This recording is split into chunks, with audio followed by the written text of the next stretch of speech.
Monsieur le Président de la Société japonaise de didactique du français, Monsieur le Directeur du Bureau Asie-Pacifique de l'Organisation internationale de la francophonie,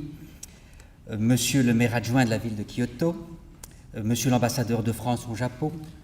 Monsieur l'ambassadeur du Japon en charge du Kansai, ancien ambassadeur du Japon en France, Monsieur le nouveau président de l'Institut français, que je salue particulièrement, chers partenaires, chers professeurs, mesdames et messieurs, en vos titres et qualités. Encore plus que monsieur l'ambassadeur qui m'a précédé ici, j'ai l'impression que tout a été dit et que je dois en arriver à l'essentiel. Et l'essentiel est aujourd'hui, c'est un grand jour pour le français et la francophonie. Et quand je parle de la francophonie, j'entends bien sûr toute la communauté des personnes qui parlent le français, qui aiment le français, qui font vivre le français, qu'elle leur soit langue maternelle ou seconde, le français n'étant jamais très longtemps une langue étrangère, ni vraiment une langue étrangère. Aussi est-ce également un grand jour pour la Fédération, qui a pour mission d'encourager, de promouvoir, de relier, d'accompagner les activités, les projets, les collaborations des professeurs de français du monde entier au travers des 200 associations qui lui sont affiliées.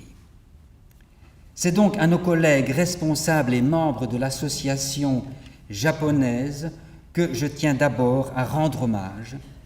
eux qui n'ont ménagé ni leur temps ni leurs efforts pour concevoir, préparer, gérer cette entreprise folle, complètement folle, qui est d'organiser un congrès.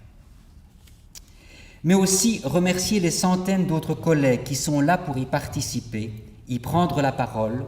profiter de l'expérience des uns et des autres, en dépit de longues distances à parcourir, d'emplois du temps surchargés, de formalités et de financements compliqués. Tout le bénéfice en revient finalement bien entendu aux élèves, aux étudiants, aux apprenants actuels et à venir qui ont la chance de pouvoir compter sur des enseignants aussi compétents qu'entreprenants. Grâce à vous tous, malgré des circonstances parfois difficiles au Japon comme ailleurs, l'enseignement du français, j'en suis convaincu, a encore de beaux jours devant lui, ici comme ailleurs. Je pense notamment au Brésil, où vient d'avoir lieu un congrès aussi réussi. Mais c'est tout autant grâce à nos dynamiques et fidèles partenaires que le français sera longtemps encore bel et bien enseigné. La FIPF est plus que jamais convaincue et travaille dorénavant en ce sens que l'avenir de l'enseignement du français dans le monde et dans chaque pays ne dépend pas seulement des enseignants, mais de leur synergie avec les acteurs et opérateurs essentiels de la francophonie, dont je remercie chaleureusement les honorables représentants ici présents. D'où des réunions comme celle d'hier et de ce matin, préalables au congrès, consacrées à la création de nouvelles collaborations et à la préparation des responsables d'associations à leur gestion. Consolider et élargir ces partenariats, susciter et construire des projets internationaux, seconder et réseauter les associations, clarifier et intensifier la communication sont plus que jamais les priorités de la FIPF, comme en attestent les initiatives prises depuis le congrès de Liège et comme l'illustrera la nouvelle image stimulante et conviviale que nous allons pouvoir bientôt lui donner et vous voyez un aperçu ici sur l'écran. Car, au-delà des projets, des dossiers, des structures,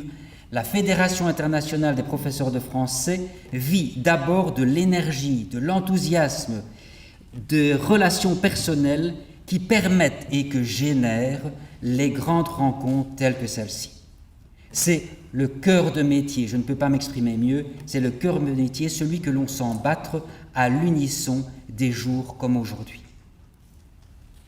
Si prendre la parole le dernier comporte l'inconvénient d'avoir l'impression de ne rien pouvoir dire de plus que les autres,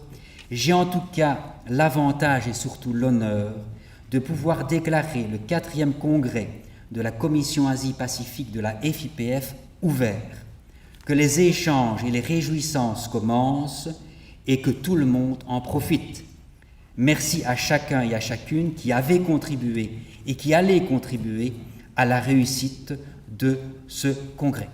Arigato.